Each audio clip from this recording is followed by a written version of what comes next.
So you don't need a lot of fancy equipment at all, you know. I like to have a few different coloured pencils, but you know, any old ballpoint pen will do, anything you've got lying around the cupboard. And just, this is just a piece of printer paper. You don't need fancy paper. But what you do need is sort of some kind of organising system, which doesn't take too long to do. So, like for example here, I'm just going to draw a little thumbnail, and it's going to be not quite as small as my thumbnail, but you know, pretty small. And I'm just going to think about, okay, what do I want to have in this box? Well, excuse me, at the moment I'm working on a book which is 200 pages long. You know, I recommend that you just do 16 pages. Remember that 16, everything's always in multiples of 8 and 16.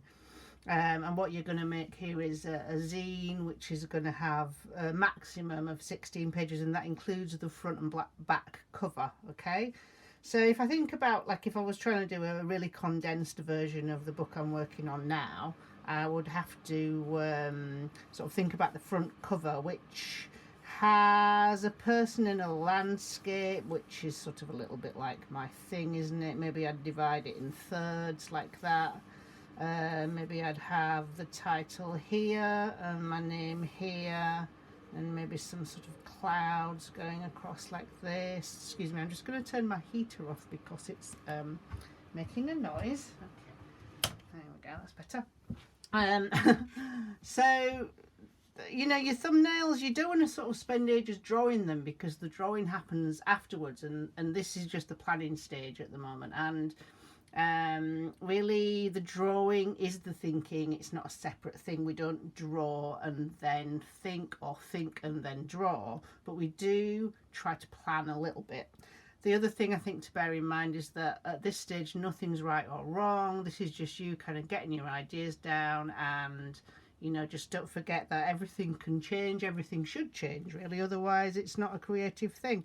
So 16, yeah, we're going to have 16 of these little boxes like this. 1, 2, 3, 4,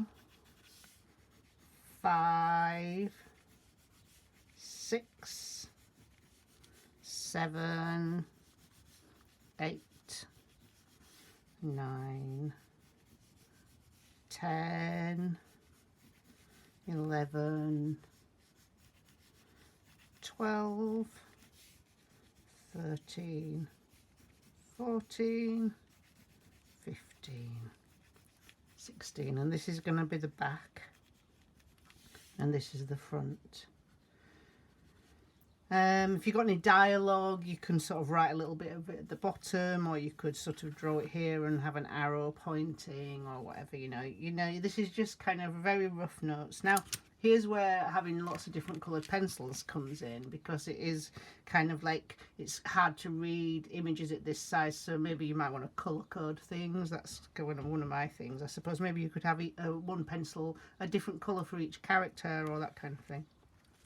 So so just to show you the sort of level of scrolliness, I'm just going to draw a few pages that I've got in my head at the moment, which I've been sort of adding speech balloons to. So it's a little bit random, but just to kind of show you the level of de-skill that we're looking at here. We don't want pretty pictures. We don't care. Nobody's going to see this, okay? Okay, so I'm going to stop talking for a minute and just draw.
Okay, so you get the idea here. I'm just planning out the story, sort of how things are going to look on the page. Here we've got sort of lots of different panels going on. Here things kind of spread out a little bit more. These are speech balloons, sort of just thinking about where they're going to go on the page, thinking about where elements spread from one page to the next. This is one character in red, one character in green. They're not actually, don't match their clothes that they wear in the sequence, but it's just to kind of, for me to remember who's who in these pictures, because there might be quite a lot of time between me drawing this and it turning into something which is a little bit more glamorous.